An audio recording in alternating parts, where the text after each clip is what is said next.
Anak adalah perlambang keakuan kerdil yang kekanak-kanakan. Kedewasaan rohani seorang yang teguh imannya bisa runtuh akibat terseret cinta kepada keakuan kerdil yang kekanak-kanakan tersebut.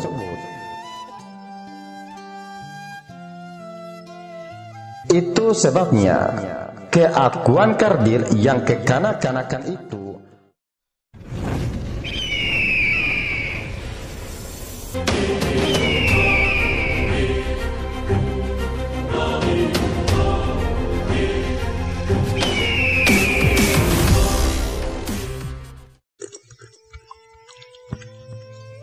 Bismillahirrahmanirrahim. Assalamualaikum warahmatullahi wabarakatuh.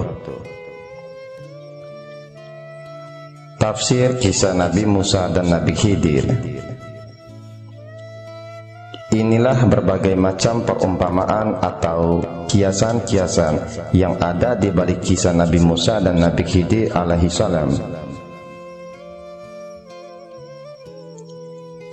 Sesungguhnya Nabi Khidir alaihissalam bukanlah sosok lain yang terpisah sama sekali dari keberadaan manusia rohani.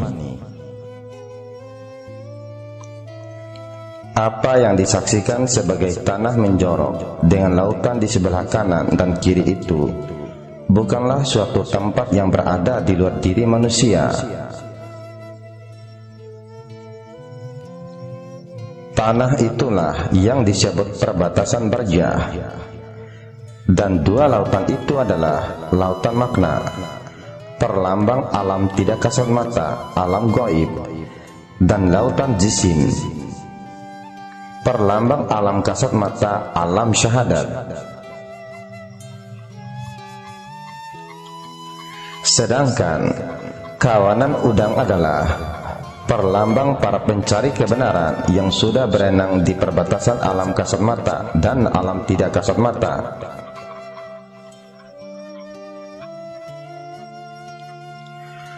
Kawanan udang perlambang para penempuh jalan rohani salih yang benar-benar bertujuan mencari kebenaran. Sementara itu, kawanan udang yang berenang di lautan sebelah kiri di antara batu-batu merupakan perlambang para salih yang penuh diliputi hasrat-hasrat dan pamrih-pamrih duniawi.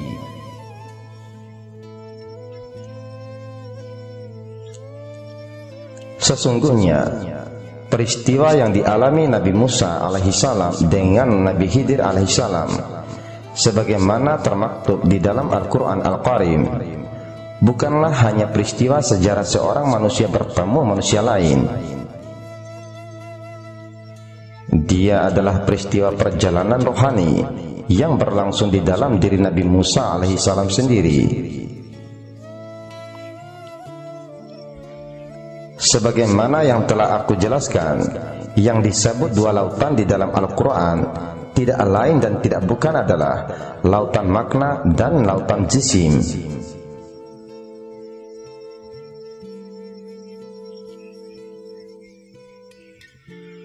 Kedua lautan itu dipisahkan oleh wilayah perbatasan atau sekat barjah. Ikan dan lautan dalam kisah Quran itu merupakan perlambang dunia kasat mata, alam syahadat, yang berbeda dengan wilayah perbatasan yang berdampingan dengan dunia gaib, alam gaib.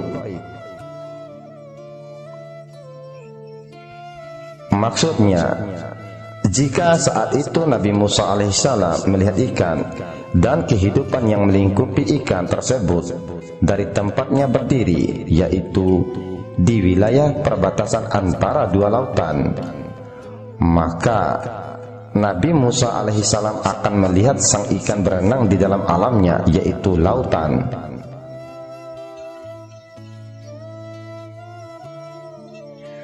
Jika saat itu Nabi Musa alaihissalam mencermati, maka dia akan dapat menyaksikan bahwa sang ikan yang berenang itu dapat melihat segala sesuatu di dalam lautan, kecuali air. Dilambangkan manusia juga sama. Maknanya, sang ikan hidup di dalam air dan sekaligus di dalam tubuh ikan ada air. Tetapi dia tidak bisa melihat air dan tidak sadar jika dirinya hidup di dalam air.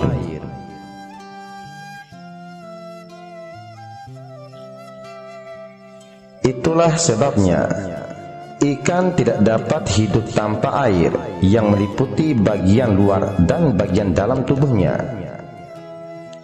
Dimanapun ikan berada, dia akan selalu diliputi air yang tidak bisa dilihatnya.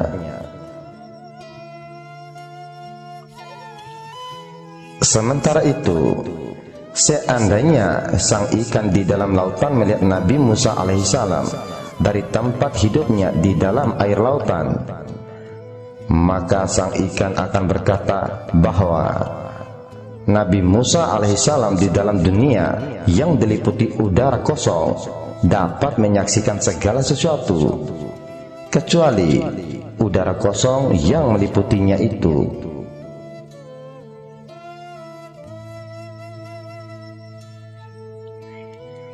Maknanya, Nabi Musa alaihissalam hidup di dalam liputan udara kosong yang ada di luar maupun di dalam tubuhnya. Tetapi dia tidak bisa melihat udara kosong dan tidak sadar jika dirinya hidup di dalam udara kosong.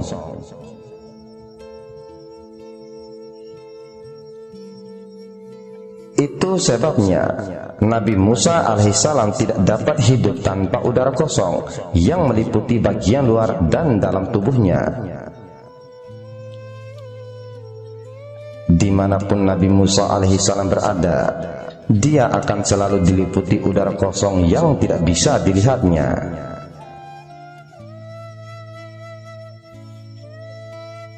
Sesungguhnya pemuda Al-Fatah yang mendampingi Nabi Musa alaihissalam dan membawakan bekal makanan adalah perlambang dari terbukanya pintu alam tidak kasat mata. Sesungguhnya di balik keberadaan pemuda Al-Fatah itu tersembunyi hakikat sang pembuka Al-Fatah.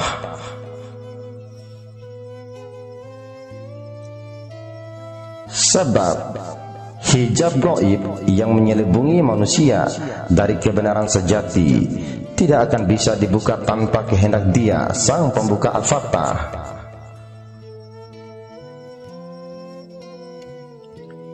Itu sebabnya saat Nabi Musa alaihissalam bertemu dengan Nabi Khidir alaihissalam, pemuda Al-Fatah itu disebut-sebut lagi karena dia sejatinya merupakan perlambang keterbukaan hijab gaib.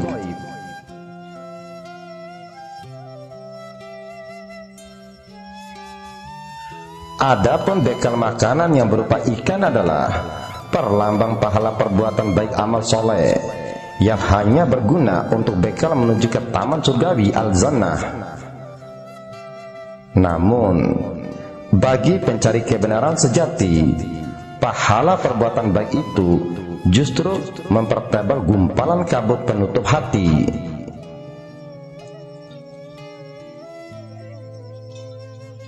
Itu sebabnya sang pemuda mengaku dibuat lupa oleh setan hingga ikan bekalnya masuk ke dalam lautan. Andai kata saat itu Nabi Musa alaihissalam memerintahkan si pemuda untuk mencari bekal yang lain, apalagi sampai memburu bekal ikan yang telah masuk ke dalam lautan, niscaya Nabi Musa alaihissalam dan si pemuda tentu akan masuk ke lautan Jishin kembali.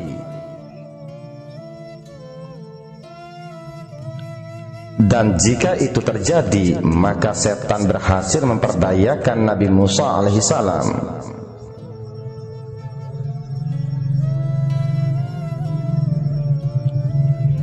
Ternyata Nabi Musa alaihissalam tidak peduli dengan bekal itu.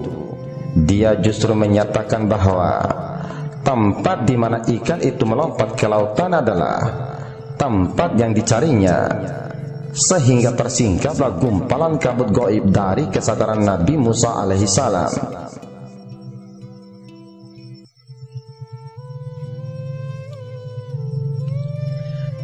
Saat itulah purnama rohani berkilau, dan Nabi Musa alaihissalam dapat melihat Nabi Khidir alaihissalam, hamba yang dilimpahi rahmat dan kasih sayang yang memancar dari citra Ar-Rahman dan Ar-Rahim, dan ilmu ilahi, ilmu laduni yang memancar dari sang pengetahuan Al-Alim.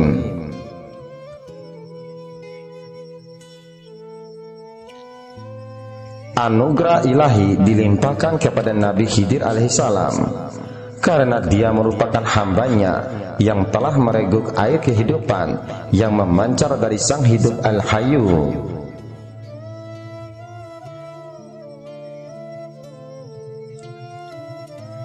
Itu sebabnya barang siapa di antara manusia yang berhasil bertemu Nabi Khidir alaihissalam di tengah wilayah perbatasan antara dua lautan, sesungguhnya manusia itu telah menyaksikan manifestasi sang hidup Al-Hayyu, sang penyayang Ar-Rahim.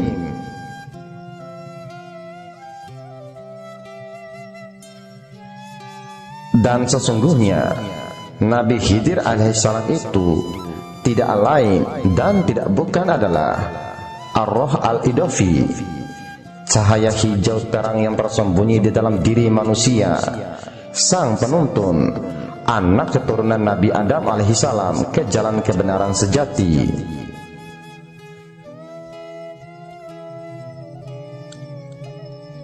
Dialah penuntun dan penunjuk mursyid sejati ke jalan kebenaran al-haq. Dia sang mursyid adalah perwujudan yang maha menunjuki.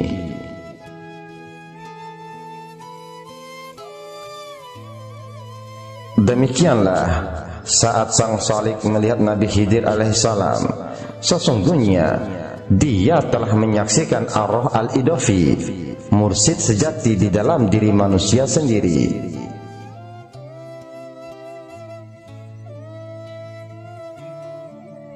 Saat dia menyaksikan kawanan udang di lautan sebelah kanan, sesungguhnya dia telah menyaksikan lautan makna yang merupakan hamparan permukaan lautan wujud. Namun, jika terputus penglihatan batin basirah itu pada titik ini, berarti perjalanan manusia itu menuju ke kebenaran sejati masih akan berlanjut. Sesungguhnya perjalanan rohani menuju kebenaran sejati penuh diliputi tanda kebesaran ilahi yang hanya bisa diungkapkan dalam bahasa perumpamaan.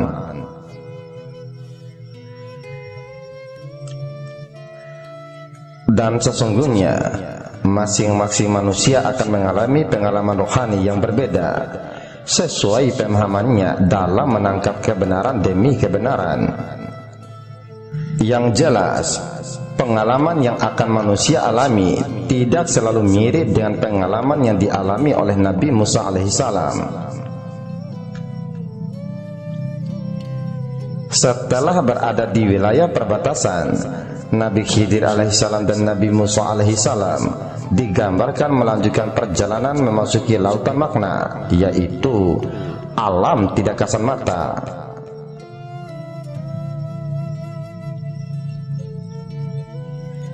Mereka kemudian digambarkan menumpang perahu. Sesungguhnya perahu yang mereka gunakan untuk menyeberang itu adalah perlambang dari wahana syariah yang lazimnya digunakan oleh kalangan awam untuk mencari ikan, yakni perlambang perbuatan baik amal soleh.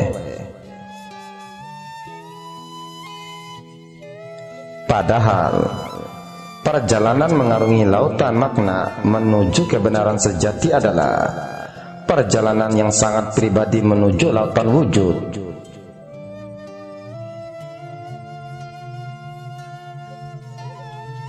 Itulah sebabnya perahu syariah itu harus dilubangi agar air dari lautan makna masuk ke dalam perahu, dan penumpang perahu mengenal hakikat air yang mengalir dari lubang tersebut.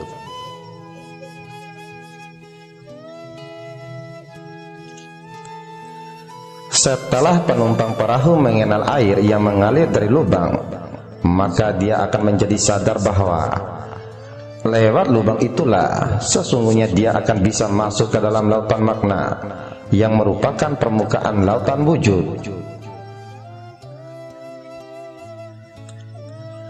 Andai kata perahu itu tidak dilubangi dan kemudian perahu diteruskan berlayar, maka perahu itu tentu akan dirampas oleh Sang Maharaja Al-Mulki, sehingga penumpangnya akan menjadi tawanan.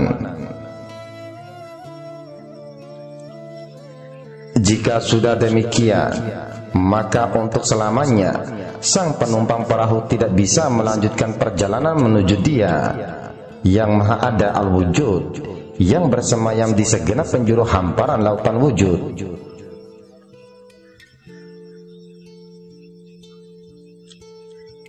Penumpang perahu itu mengalami nasib seperti penumpang perahu yang lain, yakni akan dijadikan hamba sahaya oleh Sang Maharaja. Bahkan jika Sang Maharaja menyukai hamba sahaya itu, maka dia akan diangkat sebagai penghuni Taman Zannah indah yang merupakan perwujudan dari Yang Maha Indah Al-Jamal.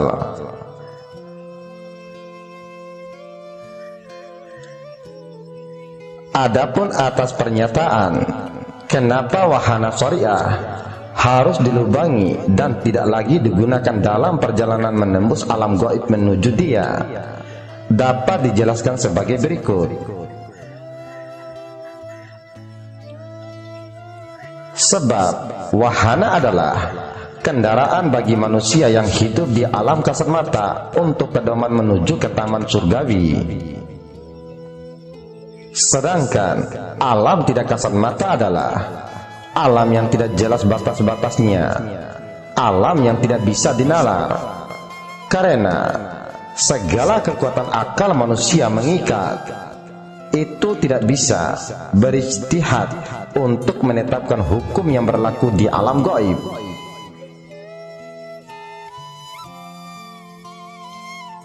Itu sebabnya Nabi Khidir alaihissalam melarang Nabi Musa alaihissalam bertanya sesuatu dengan akalnya dalam perjalanan tersebut.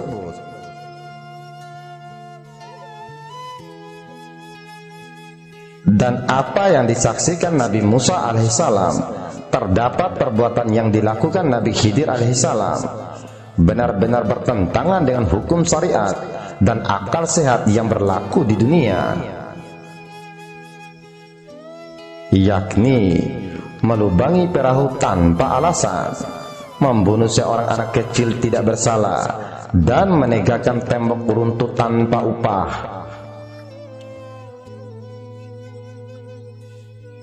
Namun jika wahana syariah tidak lagi bisa dijadikan petunjuk, sebenarnya pedomannya tetaplah sama, yaitu Kitabullah dan Sunnah Rasul.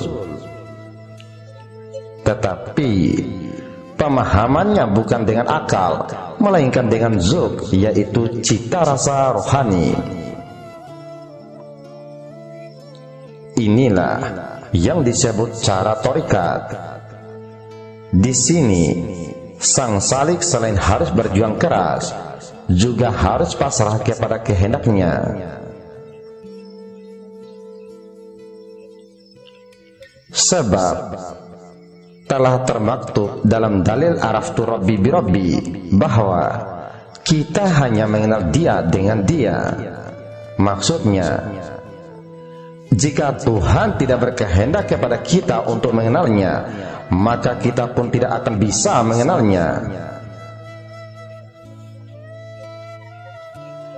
Dan bila kita diizinkan untuk mengenalnya, maka hanya melalui Dia, walaupun kita tidak mau, tetapi semua telah kehendaknya.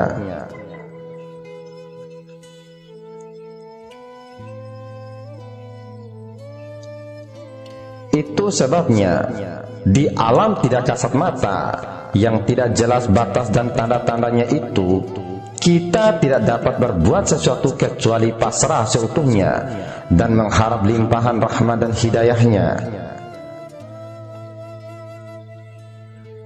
tentang makna di balik kisah Nabi Khidir alaihissalam membunuh seorang anak dapat kami jelaskan sebagai berikut.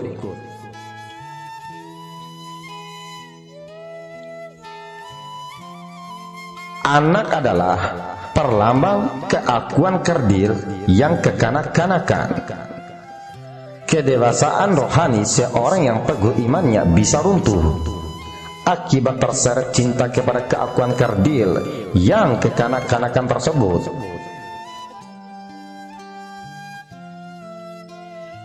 Itu sebabnya keakuan kerdil yang kekanak-kanakan itu harus dibunuh agar kedewasaan rohani tidak terganggu.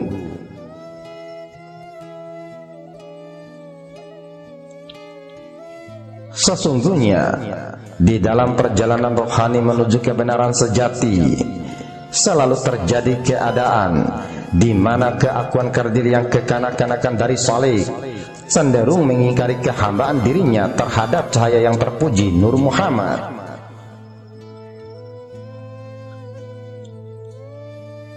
Sebagai akibat dia belum fana ke dalam sang Rasul, fana fi Rasul. Gulam atau anak laki-laki itu cenderung durhaka dan ingkar terhadap kehambaan kepada sang Rasul.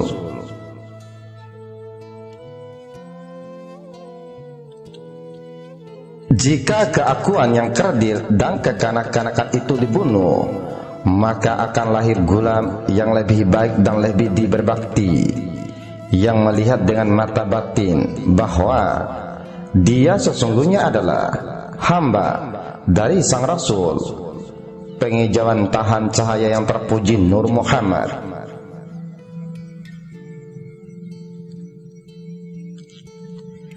Sesungguhnya keakuan kerdil yang kekanak-kanakan adalah perlambang dari keberadaan nafsu manusia yang cenderung durhaka dan ingkar terhadap sumbernya.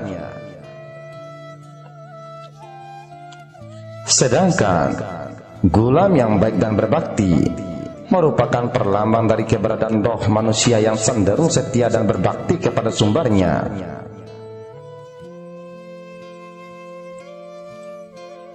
Dan sesungguhnya perbuatan Nabi Khidir alaihissalam itu adalah perlambang yang sama saat Nabi Ibrahim alaihissalam akan menyembelih Nabi Ismail alaihissalam. Pembunuhan itu adalah perlambang puncak dari keimanan mereka yang beriman mukmin.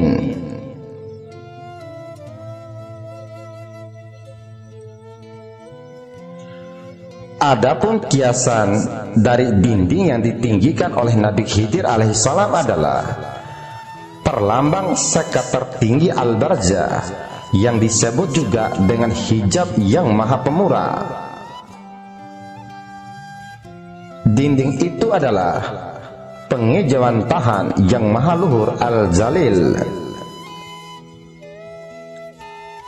Lantaran itu dinding tersebut dinamakan dinding Al-Jalal, yang di bawahnya tersimpan khasanah perbendaharaan yang ingin diketahui. Sedangkan kiasan dari dua anak yatim pewaris dinding itu adalah perlambang jati diri Nabi Musa alaihissalam yang keberadaannya terbentuk atas jasad ragawi al-basar dan rohani.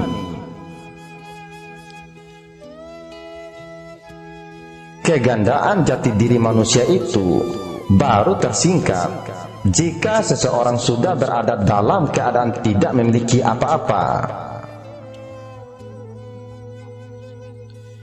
terkucil sendiri dan telah berada di dalam waktu tidak berwaktu.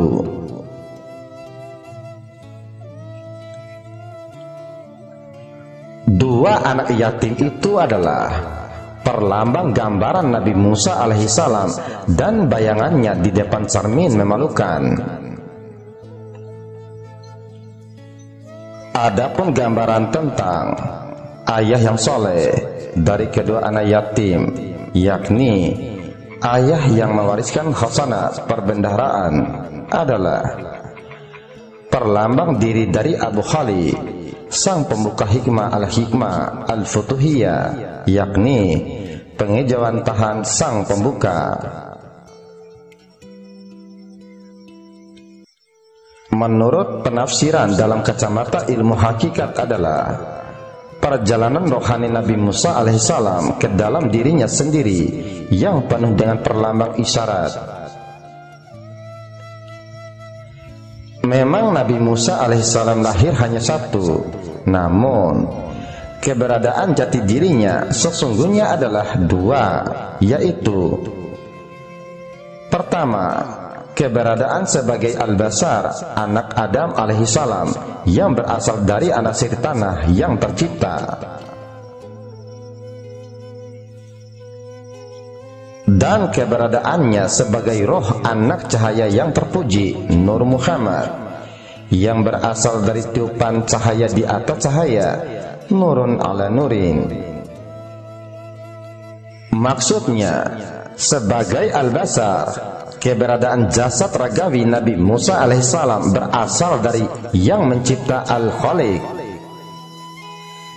sehingga tidak akan pernah terjadi perseteruan dalam memperebutkan khasanah perbendaharaan warisan ayahnya yang soleh.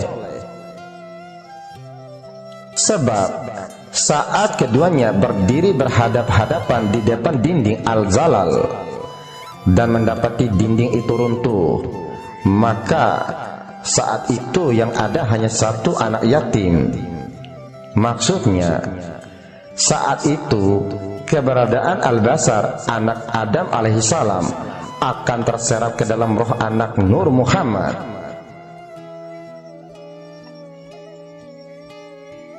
Saat itulah sang anak sadar bahwa dia sejatinya berasal dari cahaya di atas cahaya, nurun ala nurin, yang merupakan pancaran dari khasanah perbendaharaan.